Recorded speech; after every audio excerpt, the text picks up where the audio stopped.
Hello everybody, it's jBrereton here, bringing you the 6th turn of Dominions 4, playing as Sauromatia.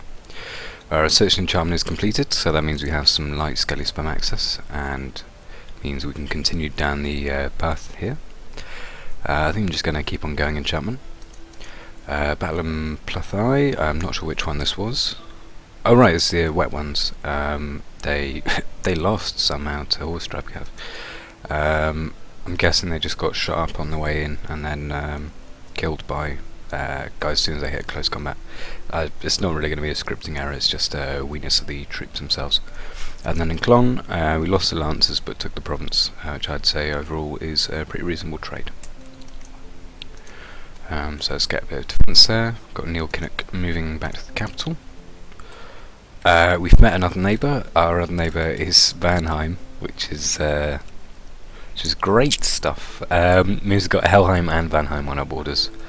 So it's certainly time to get some more Androvac archers, I think. Basically what that means is we are likely to end up in a war with one of them. This province here, Banned for Land, may or may not contain enemy troops, as I was talking about last turn for Helheim. Vanheim has the same thing. And in fact it's quite likely that this province contains a Van Hesse, one of the commanders, and some Van Hera, who are the Sacreds. Just because that's quite a normal expansion party for them. So the choice here is whether to bring the Prophet straight back to the capital, which you can do in one turn, or go to Plathai. If it goes to Plathai,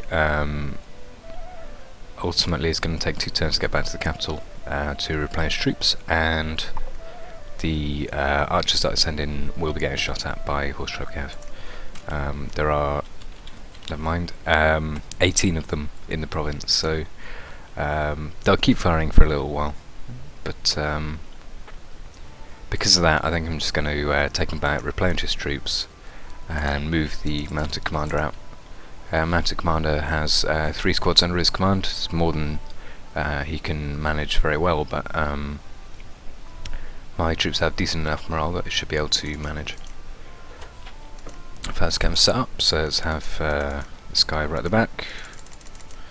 Hold, stay behind troops. Pretty standard stuff. Androvac archers over there, normal archers there, and these guys can just more or less hold an attack. I would say this is one of the factions where you normally don't want to drag troops back using the guard commander order, just because your commanders themselves are not particularly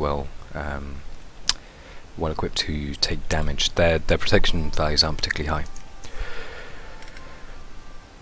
Right, so that's that done. Still got 500 gold on top of that.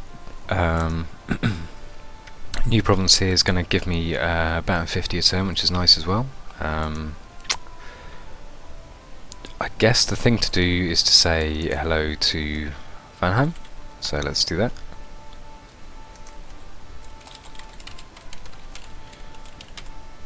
There we go, perfect. Look at the mercenaries. So we've got the fishermen. Fishermen are very good independent company. They carry nets and are quite useful for expanding on land and at sea. Calum we have actually found, as in 164, as I kind of predicted.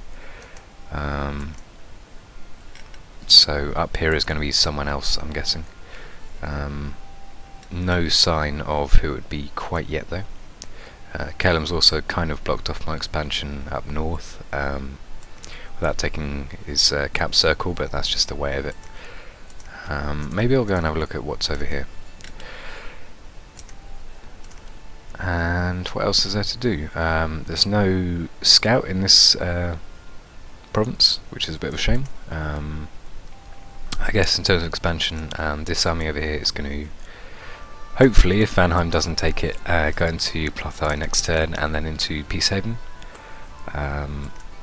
Lost Canyon Range I'll probably take with my Prophet and his army.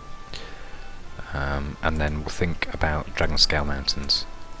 But ultimately that's still quite a dangerous province. Its mages aren't going to be particularly bad because it's only a level 1 site, but there's just a whole lot of chaff in there. I think that's pretty much it for this turn. I have a horrible feeling that I'm overlooking something, but I'm sure it'll be fine. Let's buff the defense a little bit here. Yeah, so that is turn 6. Damn shame I didn't get Plothai, because ultimately Van might just decide to attack it next turn. And I mean, that would be, in some respects, kind of fair enough, but at the same time, it's yet another province I'm not getting. So try and take this and this sometime soon. Try and establish ourselves a little bit, and then we'll see who's going to be our first war target, I guess. Agartha and Helheim might have met here, just by the fact there's 4 visible Surf Warriors, which means they lost some of their expansion party at least. Because they start with, I think, 15 Surf Warriors and 10 Glamoured guys. I forget the name of them. But that means it's possible, certainly not definite, but it's possible that they had some kind of encounter here between the Great Olms and Helheim. The Helheim might have won. It might just be wishful thinking, or it might be the truth. I guess I'll get a mounted commander here, and then I can swap this guy to building a lab once he's done, and get the commander building the palisade to completion. And that's this turn, so thank you very much for watching. I've been jBrereton.